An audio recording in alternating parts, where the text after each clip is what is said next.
So a garlic plaster. Garlic is going to thin and dispel mucus secretions. Garlic, again, is antimicrobial, it's antifungal, it's high in allicin.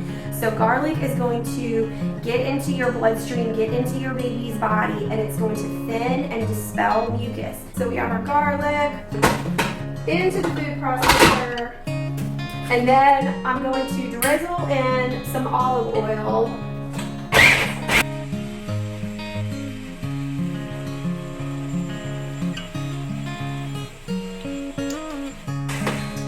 So we've made our garlic plaster, and I like to get it about the consistency of like hummus, so it's smooth. So it looks like this.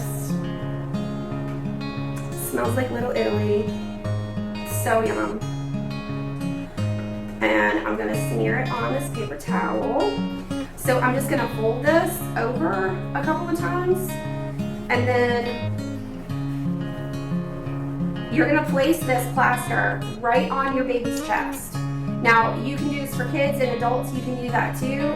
This is a remedy that I use a couple of times a day whenever I have a cough. And you can put it on either side if you start to feel that your neck is getting swollen or your throat is starting to feel raw. You can just hold this on there. And then I would say probably maybe 5 minutes each side. When my kids were little, I would make them this, I would stick it on their chest, I would wrap it in saran wrap, and then I would zip up their sleeper so that they couldn't touch it and get the garlic oil into their mouth or into their eyes because it will burn.